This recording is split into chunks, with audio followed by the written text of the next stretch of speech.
S Chandrawat. स्वागत है सभी का आदर्श एजुकेशन ग्रुप के इस ऐप के ऊपर। आशा करता हूँ सभी विद्यार्थी बिल्कुल कुशल होंगे, अपनी पढ़ाई को सुचारू रूप से जारी रखे हुए होंगे। शुरू करते हैं अपन आज का सेशन, और इस सेशन के अंदर मैं आप लोगों के लिए लेकर हाजिर हो गया हूँ 12th क्लास एजी केमिस्ट्री कृषि रसायन। कृषि रसायन के अंतर्गत प्यारे विद्यार्थियों अपनी चर्चा चल रही है लेसन 12 दुग्ध रसायन डेयरी केमिस्ट्री के बारे में। इसके बारे में अपनी चर्चा की बात करते हैं तो अपन दूध के बारे में पढ़ रहे हैं प्यारे विद्यार्थियों। और दूध जो होता है, इस दूध में कौन कौन से घटक होते हैं इनके बारे में अपन चर्चा कर रहे हैं। बहुत सारे महत्वपूर्ण घटक जैसे कि दुग्ध वसा है, प्रोटीन है, कार्बोहाइड्रेट है, विटामिन है, खनिज लवण है, इन सभी के बारे में अपन पिछले सेशन में चर्चा कर चुके हैं। जो भी विद्यार्थी नए हैं, जुड़े हैं यहाँ पर, वो जरूर उसको देख लें। ठीक है, तो बढ़ते हैं अपन आगे की तरफ। कुछ घटक और हैं जो अपने यहाँ पर दूध के अंदर पाए जाते हैं। जैसे अगला घटक जो आता है आपके साथ में, वो आता है देखो दूध के अंदर पाए जाने वाला, और वो है किण्वक या एंजाइम। किण्वक या इसको अपन बोलते हैं एंजाइम। तो प्यारे विद्यार्थियों दूध के अंदर ही किण्वक या एंजाइम भी पाए जाते हैं। कौन कौन से एंजाइम यहाँ पर पाए जाते हैं इनके बारे में अपन यहाँ पर बात करने वाले हैं। ठीक है प्यारे विद्यार्थियों, तो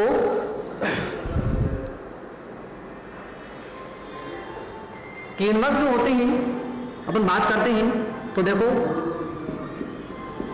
एंजाइम जीवित कोशिकाओं से उत्पन्न होते हैं।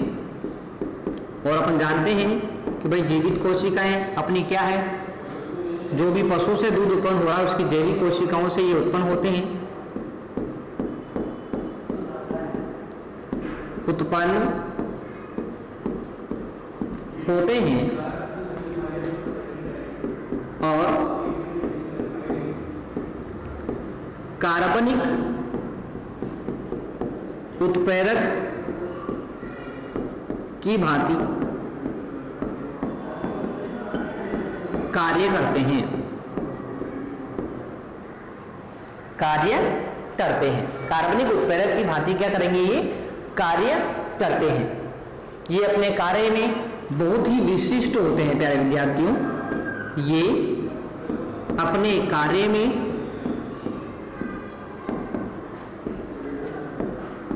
बहुत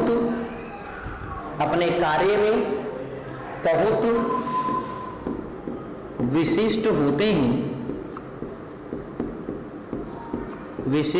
होते हैं। इनके एंजाइम जो होते हैं ये अपने कार्य में क्या होंगे, बहुत विशिष्ट होंगे। दूध में मुख्य कौन कौन से एंजाइम पाए जाते हैं इसके बारे में चर्चा कर लेते हैं। तो दूध में मुख्यतः लैक्टेज, फास्फेटेज,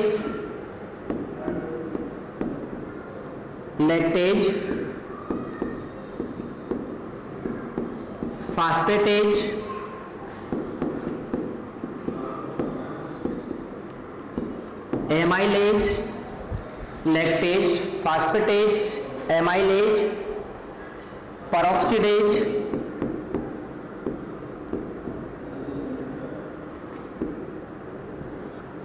peroxidase, एस्टरेजेज,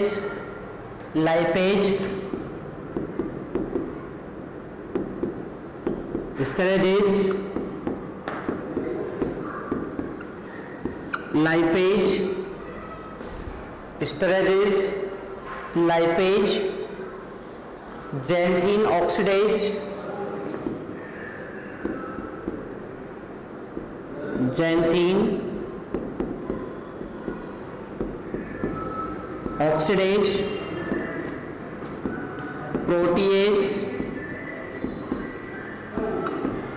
प्रोटीएज,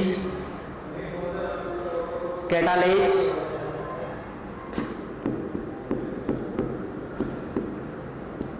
हाइड्रोजनेज,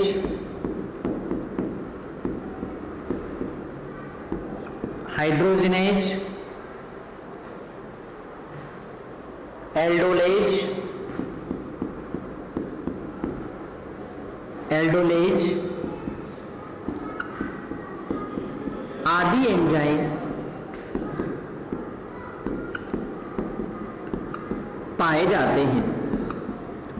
तो प्यारे विद्यार्थियों, अपनी चर्चा यहाँ पर हो रही है कि दूध में कौन कौन से अवयव, कौन कौन से बात करें अपन किण्वक या एंजाइम पाए जाते हैं। तो देखो प्यारे विद्यार्थियों, दूध के अंदर लैक्टेज है, फास्फेटेज है, एमाइलेज है, पेरोक्सिडेज है, स्टेरेजेज है, लाइपेज है, इसके अलावा जेंटिन ऑक्सीडेज है, प्रोटीएज है, कैटालेज, हाइड्रोजनेज, एल्डोलेज आदि एंजाइम दूध के अंदर पाए जाते हैं, जो अपने शरीर के अंदर विशिष्ट कार्यों को संपन्न करते हैं। ठीक है प्यारे विद्यार्थियों, तो ये थी अपनी किण्वक या एंजाइम के बारे में बात। अगली बात करता हूं मैं, अगला जो दूध के अंदर घटक पाया जाता है और वो है जल। देखो जल जो है दूध के अंदर बहुत मुख्य घटकों के अंदर सबसे ज्यादा मात्रा में ये पाया जाता है। तो दूध में जल की मात्रा अन्य घटकों की तुलना में सबसे ज्यादा होती है, ये आप लोगों को ध्यान रखना पड़ेगा। दूध में जल की मात्रा अन्य घटकों की तुलना में सबसे ज्यादा होती है, सबसे ज्यादा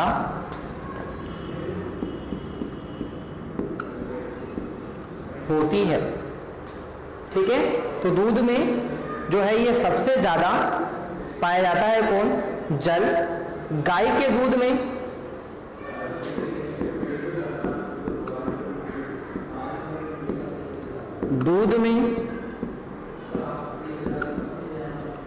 जल की मात्रा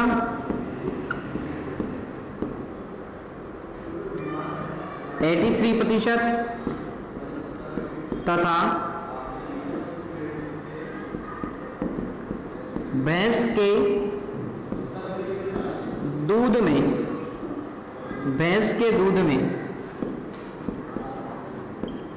जल की मात्रा, भैंस के दूध में जल की मात्रा एक, यहां पर आप लोग 86 करेंगे, 86%। भैंस के दूध में जल की मात्रा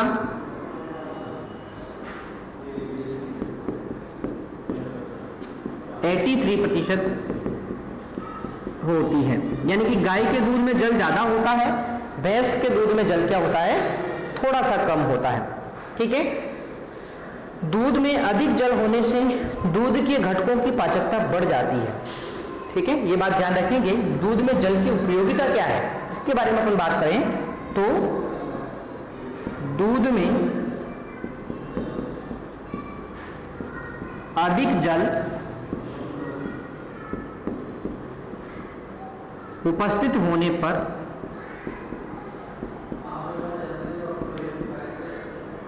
दूध के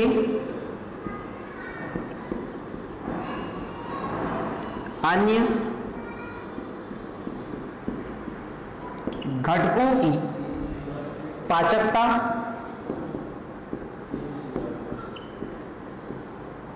बढ़ जाती है। यानी कि ये हुआ कि गाय के दूध में जल ज्यादा है, इसीलिए अपन बोलते हैं कि गाय का दूध जो होता है ना वो सुपाच्य होता है, जल्दी पच जाता है। क्यों पच जाता है? क्योंकि उसमें जल ज्यादा होता है, 86% होता है, इसीलिए गाय का दूध आसानी से पच जाता है, क्योंकि उसमें जल जो होता है ये उसको सुपाच्य बना देता है। ठीक है, तो इस प्रकार से अपन बात कर रहे हैं यहाँ पर कि दूध के अंदर कौन कौन से घटक पाए जाते हैं, इसकी अपने यहाँ पर चर्चा कर ली है प्यारे विद्यार्थियों। अपन ये पढ़ा है, इसमें घटकों के अंदर वसा पाई जाती है, प्रोटीन पाया जाता है, लैक्टोज या दुग्धम पाया जाता है, विटामिन पाए जाते हैं, खनिज लवण होते हैं, उसके अलावा आपका किण्वक या एंजाइम है और जल है। ये सारे घटक आपके दूध के अंदर पाए जाते हैं, जिनके बारे में विस्तार पूर्वक चर्चा अपन यहाँ पर कर चुके हैं।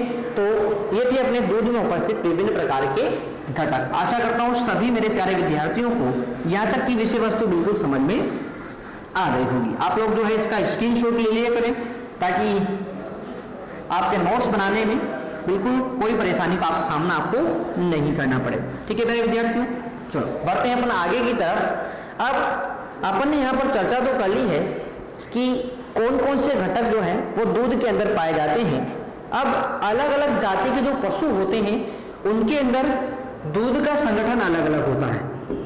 दूध का संगठन की अपन बात करते हैं तो दूध का संगठन जो होता है वो अलग अलग जाति की पशुओं में क्या होता है, अलग अलग होता है। किस जाति के पशु में दूध के अंदर कौन कौन से घटक कितनी मात्रा में पाए जाएंगे उनको अपन टेबल फॉर्म में पढ़ने वाले हैं। तो उस टेबल को आप लोग ध्यानपूर्वक यहाँ पर बनाएंगे।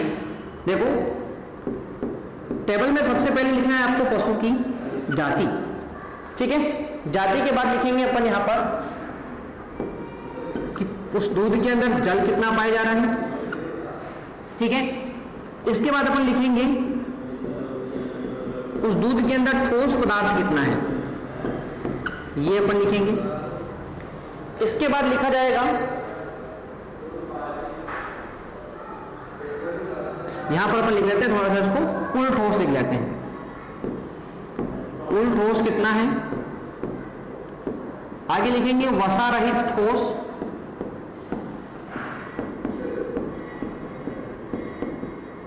वसा रहित ठोस पदार्थ।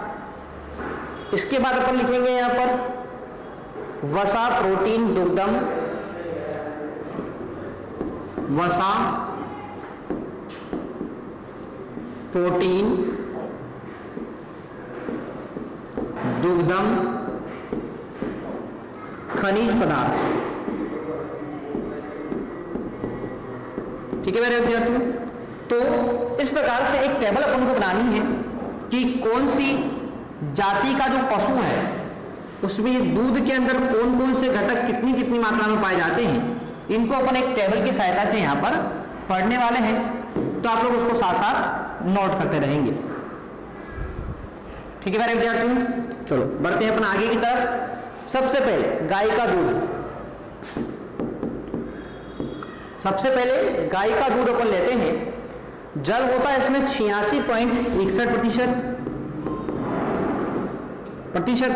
आप लोग ध्यान रखेंगे सभी ये प्रतिशत के रूप में यहां पर। कुल ठोस होता है 13.19%। वसा रहित ठोस पदार्थ होता है 9.25%, 9.25% होता है। इसके अलावा वसा 4.14, प्रोटीन 3.58।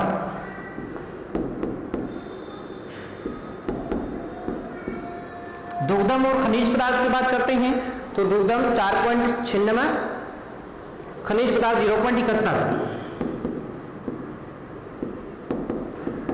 ठीक है। ये सब प्रतिशत में है, ठीक है। आगे बात करते हैं भैंस के दूध के बारे में। भैंस के दूध के बारे में बात करें अपन तो पहले विद्यार्थियों भैंस के दूध में 82.76% होता है जल। इसके अलावा कुल ठोस होता है 17.24। वसा रहित ठोस पदार्थ होता है, वसा रहित ठोस पदार्थ की अपन बात करते हैं तो वो होता है 9.86।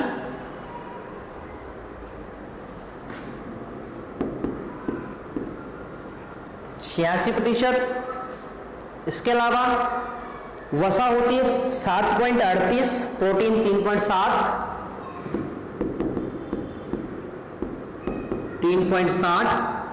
दुग्धम और खनिज पदार्थ की बात करते हैं तो ये होते हैं 5.48, 0.78।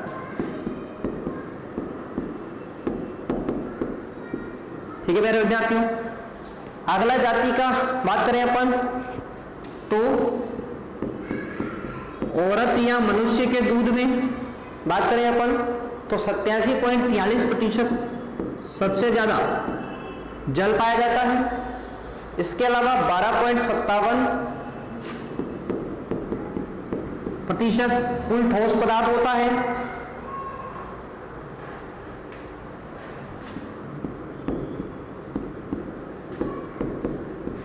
ठीक है। वसा रहित ठोस पदार्थ 8.82 होता है, वसा होती है 3.75%। इसके अलावा बात करते हैं अपन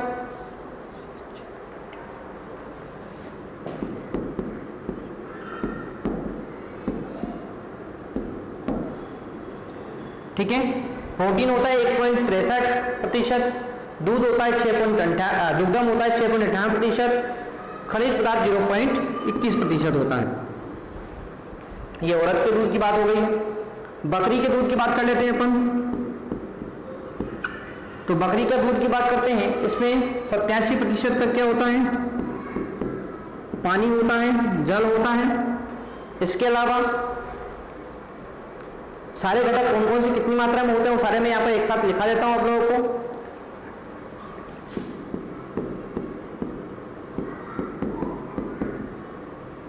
ठीक है,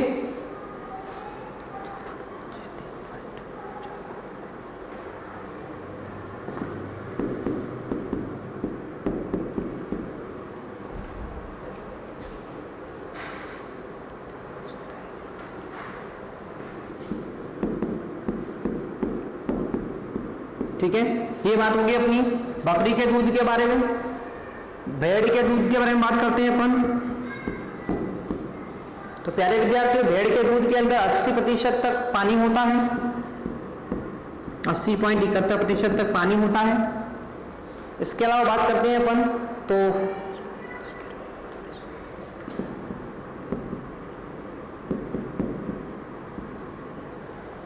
कुल ठोस 19.29, वसा रहित ठोस 11.39।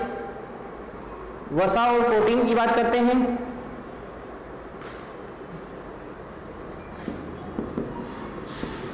सात 5.23 वसा और प्रोटीन हो गए हैं। इसके अलावा बात करते हैं अपन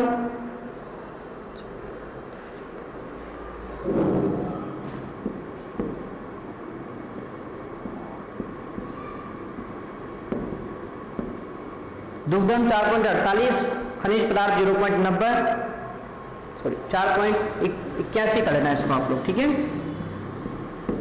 चलो आगे बात करते हैं। भेड़ के बाद ऊंटनी का दूध। ऊंटनी के दूध के बारे में बात करते हैं तो इसमें जल होता है 87.61%, सबसे ज्यादा जल होता है इसमें। ठीक है, इसके अलावा बात करते हैं अपन यहाँ पर तो 12.39, 7.01,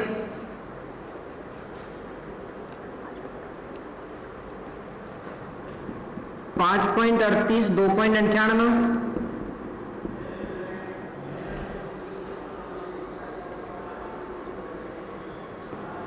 3.29,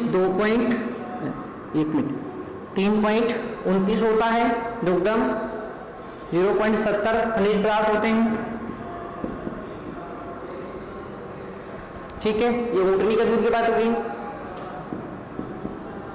गधी के दूध की बात करें अपन 89%। ठीक है, 89% तक पानी होता है प्यारे विद्यार्थी।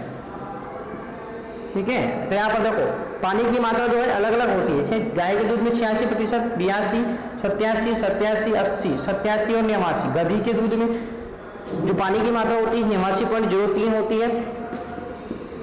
10.97 जो होता है वो कुल ठोस होता है। 8.44, 2.53,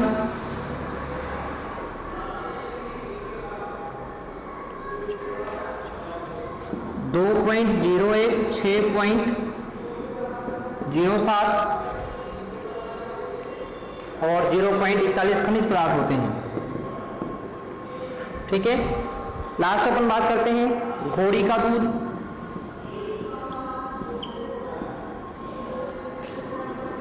घोड़ी के दूध के बारे में बात करें अपन तो प्यारे विद्यार्थियों, घोड़ी का जो दूध होता है इसमें 89%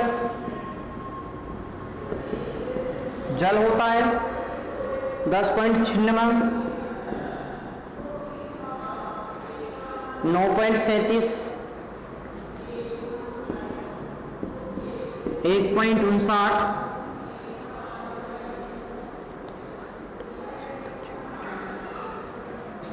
2.59, 6.69,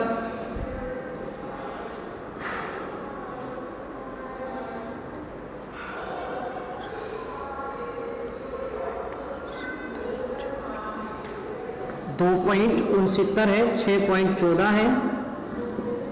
ठीक है, और लास्ट जो खनिज पदार्थ पाया 0.51। तो प्यारे विद्यार्थियों, ये अपनी बात हो गई है कि विभिन्न प्रकार के जो पशु होते हैं उनकी जाति के आधार पर उनका जो दूध होता है उसमें कौन कौन से घटक कितनी कितनी मात्रा में पाए जाते हैं, इसके बारे में अपनी चर्चा हो गई है। आशा करता हूँ सभी प्यारे विद्यार्थियों को यहाँ तक की विषय वस्तु बिल्कुल समझ में आ गई होगी, और यदि आपको समझ में आती है तो आप लोग वीडियो को लाइक करें, अपने दोस्तों को अधिक से अधिक शेयर करें। ठीक है, तो मिलते हैं अपन नेक्स्ट सेशन में, तब तक के लिए टेक केयर, बाय विद्यार्थी।